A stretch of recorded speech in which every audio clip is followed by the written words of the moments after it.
It's Tuesday, November 9th, 2021, and the morning edition is live. On today's show, schools set to resume in-person instruction early next year. New United States travel rules now into effect. And we're talking to jet ski operators about the future of that industry. So let's start the morning off right.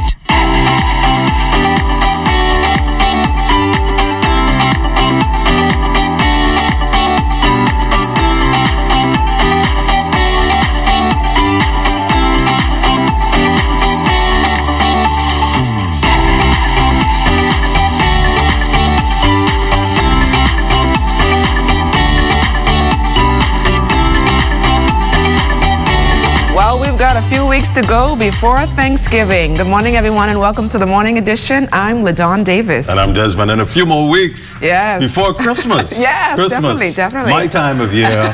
I'm coming to everybody's house to eat. Any I gifts want to bring? ham, Any gifts? turkey, any gifts? lobster, peas and rice, coleslaw, potato salad, the whole shebang. Wow, macaroni? Macaroni yeah, as well? that too. And I'll worry about the pounds later on in January sometime. So you're going to be Santa Claus too, or no? You're just going to be a toter? Just bring a toter? Foil? You never know. I may have a few surprises. May come up to be Santa Claus. I don't know. You bringing anything? Any dips?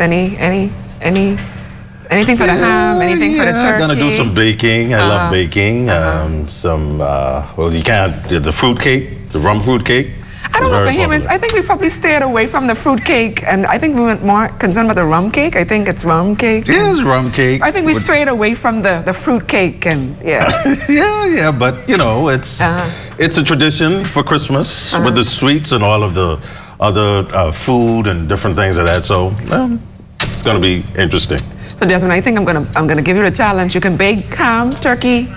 We're going to bake ham, turkey here. Turkey, with the help of my mother, of course. Yes, he's definitely a chef. Definitely a chef. So we've got a great show.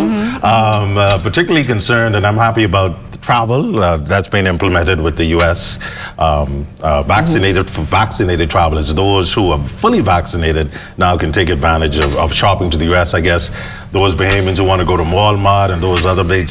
You want to go to Walmart. You and I won't say your mom because I'm sure she probably wants to shop online like many of us. So but I'm sure you want to go to Walmart, right? Well, not necessarily. This time around, I'm going to go online because you get some great deals online. So I'm going to be going on the Dollar Tree. Not at the Dollar Tree. We won't be go shopping. You get some good deals in the Dollar Tree. What? Like what? You get some good deals. Lotion. Yeah, man. You get some good little deals. Good little. Just some nice good items. I'm not gonna say what items you get, but you get some good items. And we have jet ski operators there in the house. Jet ski operators are in the house. They just had a seminar yesterday, so it's interesting to find out how things are going business-wise. You know, a lot of people in the tourism industry have been impacted by COVID-19, so we have some great jet ski operators here, and they're going to be talking about business. And you're also going to be doing a story with the late Miles Monroe. Well, yes.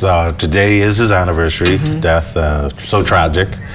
9th of November, so it's kind of a sad story how it all unfolded, but we want to be talking hopefully this week with his children, or with his child, and some other persons involved, other family members. And then traffic, we have... Yeah, what we're going to do now is send it to traffic. International superstar Patrick Kemp. He's becoming a staple. Yes, everybody's talking about Patrick Kemp doing traffic this morning. Patrick Kemp, Corporal, what's going on the streets? Good morning, Mr. Sanders, and good morning, LaDawn. Presently, I'm in the area of Robertson Road, just east of NIB. And this particular road here is a very busy road. We have a lot of side corners for vehicles that are exiting and entering onto the main road. However, if you notice to the rear of me and along this road, we have a lot of side marks, a lot of street markings. A lot of persons are still not adhering and following the rules of the street markings that are designed and placed strategically to save your life and to cause you to get to your various destinations safely. We have a lot of persons that are still overtaken improperly. And I just want to say the law is very clear. Any persons who is found to be driving in a reckless or dangerous manner or a speed, not considering the conditions of the road, if convicted, you can be fined a $5,000 fine or liable to prison for 1 year. Also, if it's driving without due care and attention, a fine of $200. While at this very location, there was a vehicle that was heading west. There were two pedestrians that were crossing to the northern side of Robinson Road, and another vehicle decided to overtake that vehicle. There was a near miss. I'm sending a caution out and a plea to those drivers to please exercise due care and attention, and to be careful while you're traveling out the street. Adhere to the street signs and the markings on the streets. It's a life that you save, maybe your own. And back to you in studios, LaDawn and Mr. Sanders. Thank you very much, Corporal Patrick Camp. Weather-wise, high pressure continues to build across the islands, generating fresh breezes. Special warnings: boaters should exercise extreme caution due to the presence of large northerly swells. Beachgoers and swimmers should refrain from entering the waters because of dangerous rip currents and rough surf. Drivers and pedestrians should exercise extreme caution while traversing northern and eastern coastal roads, especially the Fishing Hole Road in Grand Bahama and the Glass Window Bridge in Eleuthera. All areas cloudy, a bit breezy conditions with a chance of passing isolated showers, mainly in the southeastern Bahamas through tonight. Small craft operators should remain in port due to the presence of large swells. Winds north to northeast 15 knots with gusty times in the northwest and central Bahamas, 15 to 20 knots in the southeast. Seas 2 to 5 feet in the northwest and central Bahamas, 4 to 6 feet in the southeast, but up to 10 feet in northerly swells, especially along Atlantic exposed shorelines. Daytime high 82 degrees Fahrenheit. Extended forecast for you, looking pretty good. Partly sunny, breezy, 83 degrees on Wednesday, Thursday, Friday, Saturday, shaping up to be pretty good weather-wise. The assault and death of 4-year-old Bella Walker is one that has struck a nerve and left many disgusted, angry, while calling for stiffer penalties to protect our children. Well, yesterday, Prime Minister the Honorable Philip Davis addressed the unfortunate crime, vowing to do all in his power to prevent crimes against children. It goes far beyond what our laws can achieve and to the very idea of who we are. There are those in every society whose transgressions defy comprehension. Our job is to do what is necessary to prevent it. Questionable decisions made by the former Attorney General brought to light as debate on the speech from the throne opened in the Senate Monday morning. The government's top attorney sent unto the Honorable Ryan Pinder, charging that there is a lot to be rectified. Amount of funds expended on the failed political prosecutions. The former Attorney General spent $807,755.87 of the Bahamian taxpayer dollars with foreign lawyers on the prosecution of Shane Gibson, and $290,903 on the prosecution of Fred Smith. Two political prosecutions that failed. A tentative date has been set for all schools in this country to resume face-to-face. Minister of Education, the Honorable Glennis Hannah Martin, says students should return to the classroom in the second week of January next year. All stakeholders, parents through the PTAs, administrators, teachers, support staff through their union representatives, on the procedures and policies for schools reopening as mandated by the Ministry of Health and Wellness, which we expect to be hybrid in the first instance, gradually leading, we hope, to full face-to-face. Immigration officers receiving their promotional letters and badges yesterday. Prime Minister the Honorable Philip Davis says it's all a part of the government's commitment to ensuring those officers get the promotions they deserve. Are aware, these promotions were long overdue. When my administration came into power, we met requests for promotions that were sitting on the minister's desk for at least 4 years. That was simply unacceptable.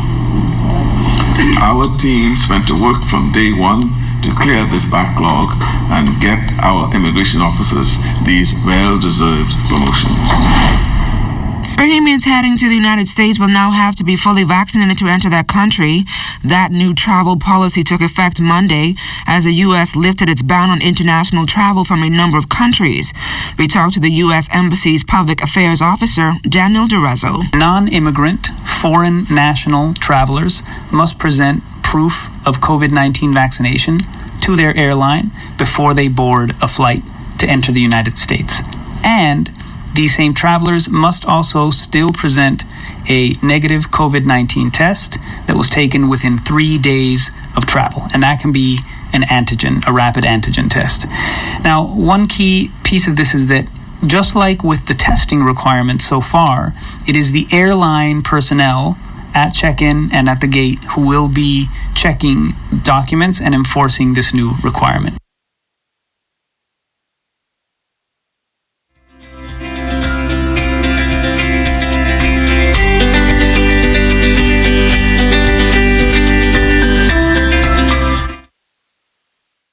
Everything is changing, and your favorite hardware and home improvement store is getting with the program. We Buy You Sell is rolling out its new online shopping feature. If you go to our website, wbusbahamas.com, it's a quick and easy 3-step process.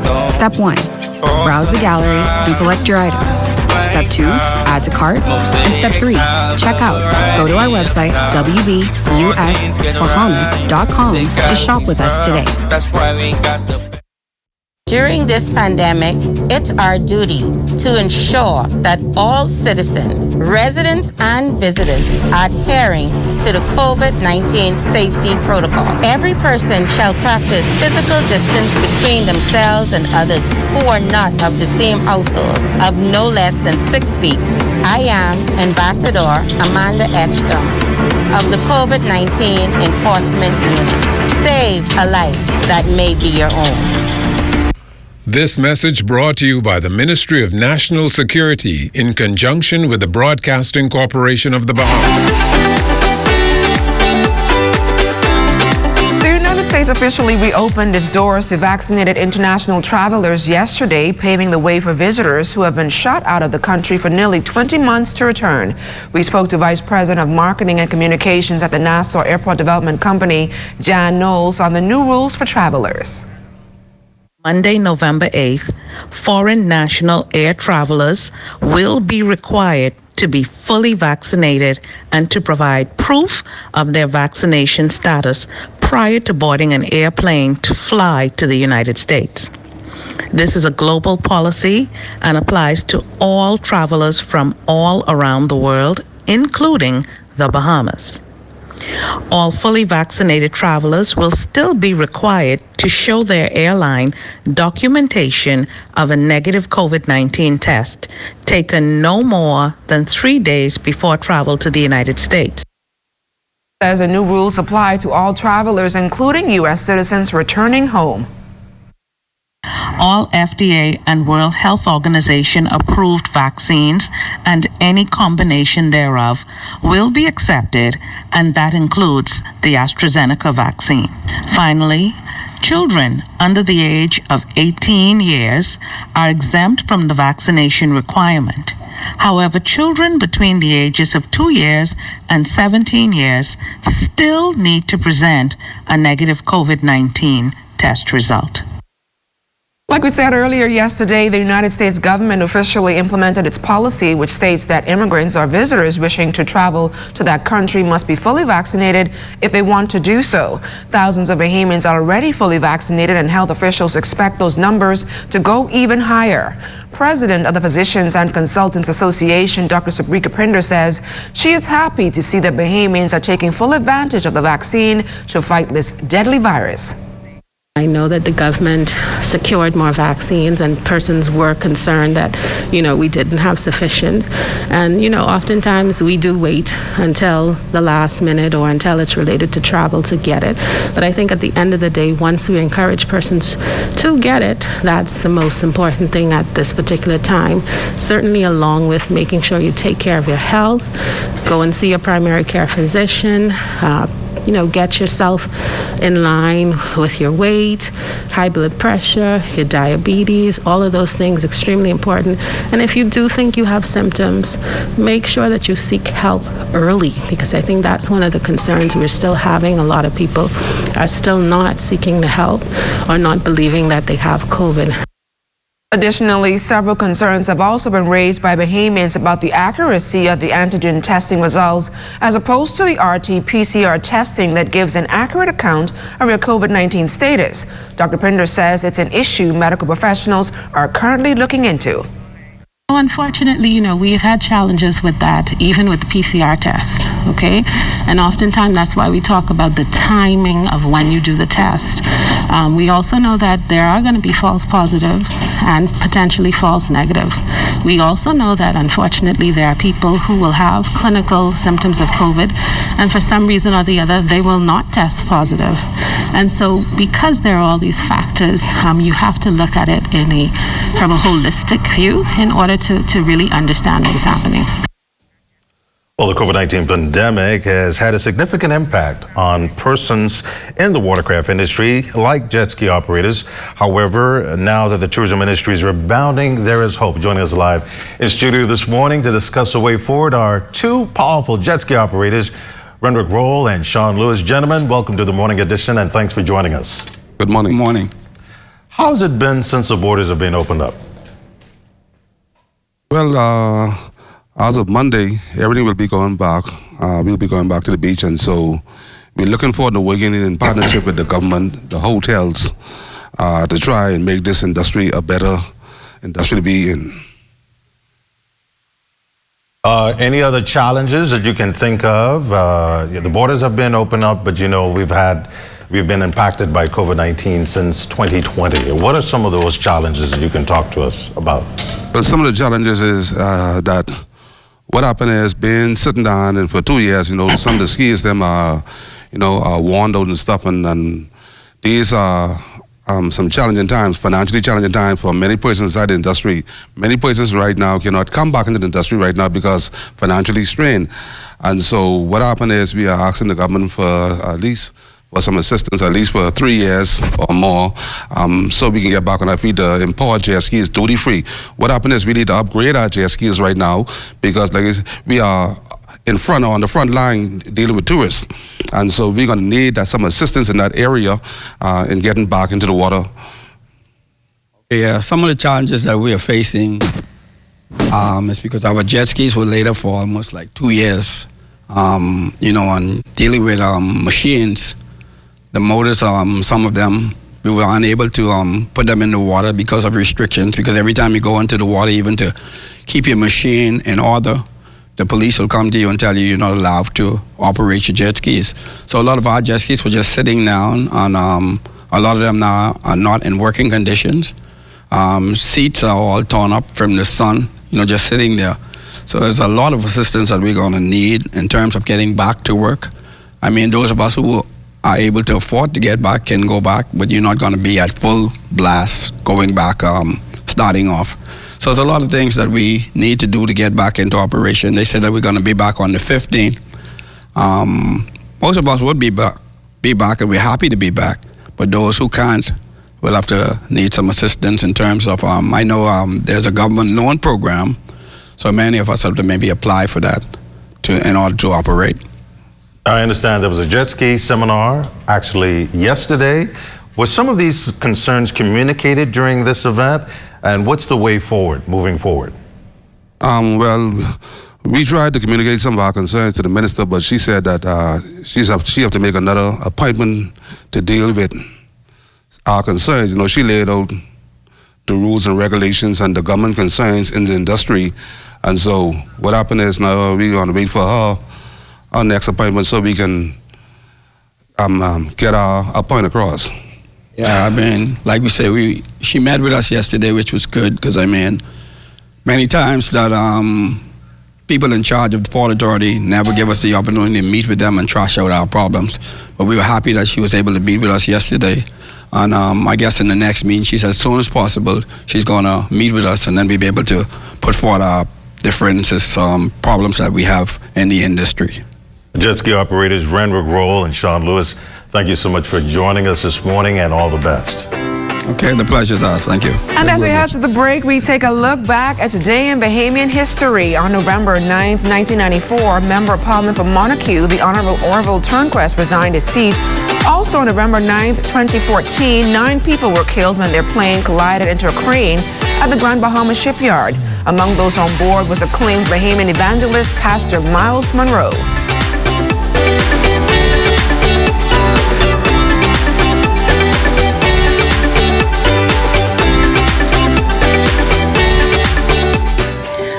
How is virtual school going in our family islands? Join Ed Table Talk Unplugged on Monday, November 15th at 8 p.m. to hear from education officials, Jerome Forbes, District Superintendent of Andros and the Berry Islands, and Lavon Nemor, Principal of Bering Point Primary School, on the state of education in Andros. It did my heart good to see how far virtual learning can go once we embrace it. It takes them to encourage their students, their children, because if the children are moving forward, then the parents need to move forward with their children. So I encourage parents to learn. It might seem a challenge right now, not knowing what to do. Join the communications section of the Ministry of Education and Technical and Vocational Training on Monday, November 15th at 8 p.m. for Ed Table Talk Unplugged, right here on this station.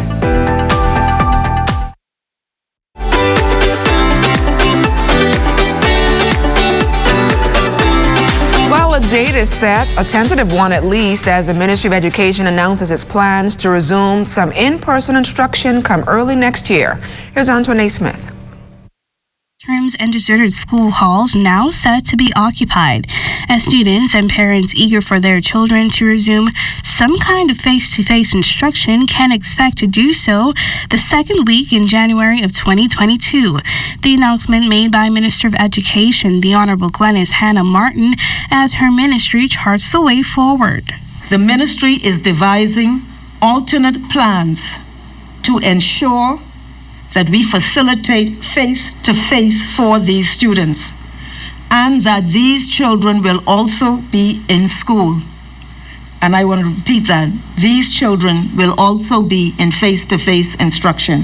But the news comes as some 13 schools across New Providence and Abaco undergo a series of structural, electrical, and building repairs.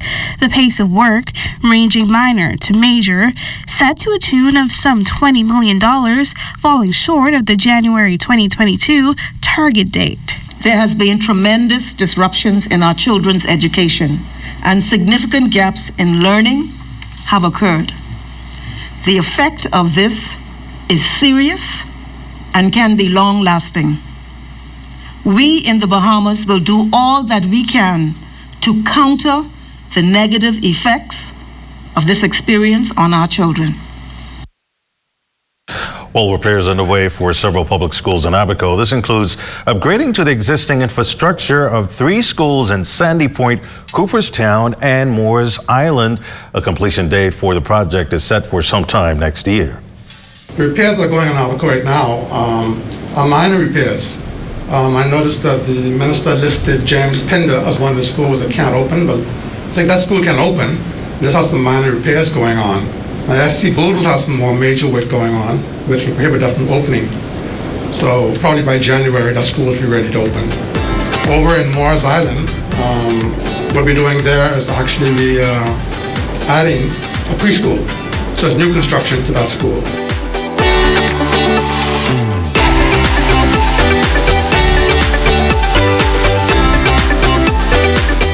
Do you want to travel this holiday season? Don't want to miss out on those blockbuster deals? Well, have you gotten your COVID-19 vaccine yet? Time is running out to travel for the holidays, and the Johnson & Johnson vaccine may be just what you need. It's one and done.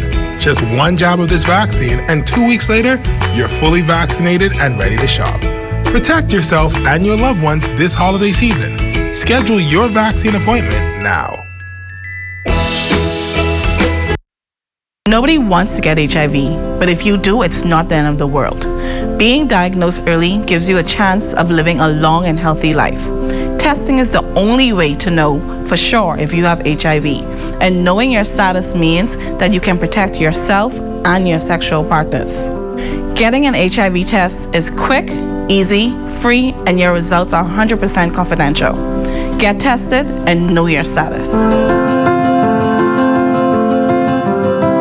You are a healthcare worker. Thank you for fighting on the front lines against COVID-19. It is normal to feel stressed when taking care of others who don't feel well. But remember to take care of yourself. Don't forget to rest between shifts, eat healthy meals, engage in physical activity, and stay connected to family and friends. Avoid harmful coping strategies like drinking alcohol. For managers of healthcare workers, the same tips apply to you. Here's how you can help. Consistently give updates, rotate staff between high and low stress level functions, encourage work breaks, and ensure that they know where they can find help. We are here for you.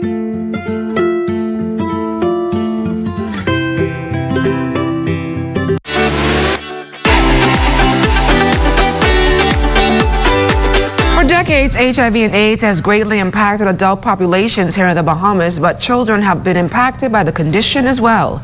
Crystal Darling tells us more about the fight against HIV and AIDS in children.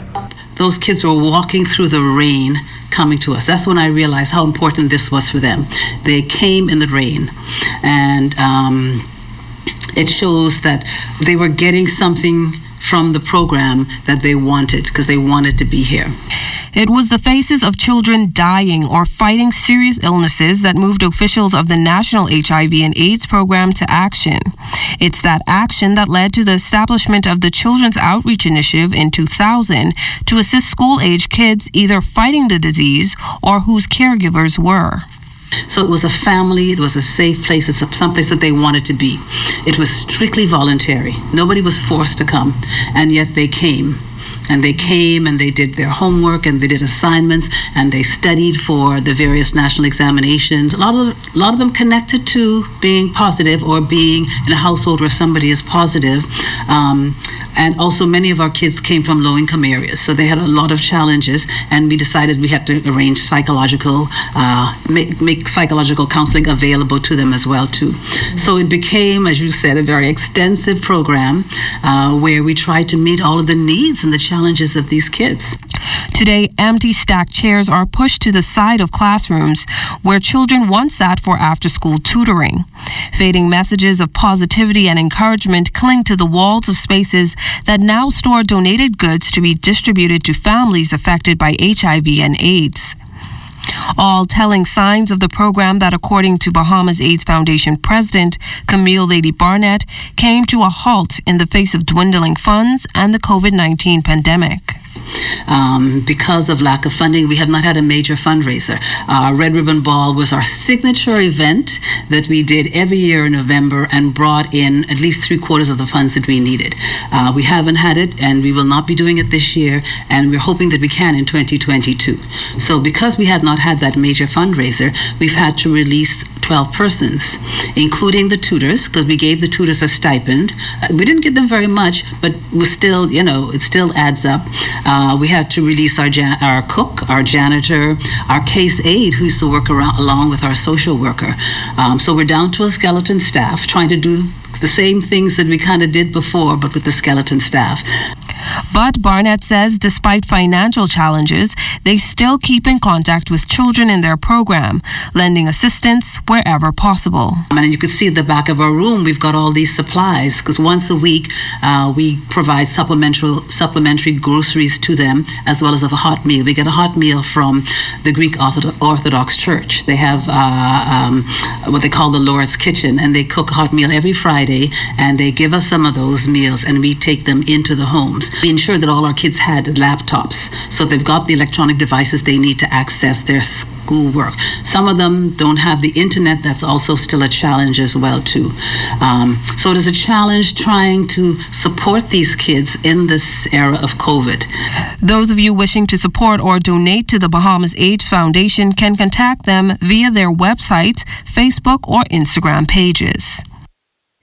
Well, the fight continues, HIV and AIDS. We've been making some significant progress. That's a very good thing. And those cases seem to be going downward, so that's also a good thing as well. That's right. And speaking of a good thing, I'm still working on my menopause series. Well, make the appeal. Make the appeal. Men out there who are having andropause to call me. I want to talk to you. Don't be ashamed. I want to hear your symptoms and what you're going through, because I don't want it to look too unbiased, or should I say biased, because I have a lot of women that are I hope those men who are listening will step forward. Be brave. Come on down. I want to hear from you. I want to hear from you. And you're not going to be in my company tomorrow. You're going to be I'm going to see what's on my plate. I'm going to go to a restaurant near you. So if you got a big restaurant, I may be coming to your restaurant to eat, and we'll film it.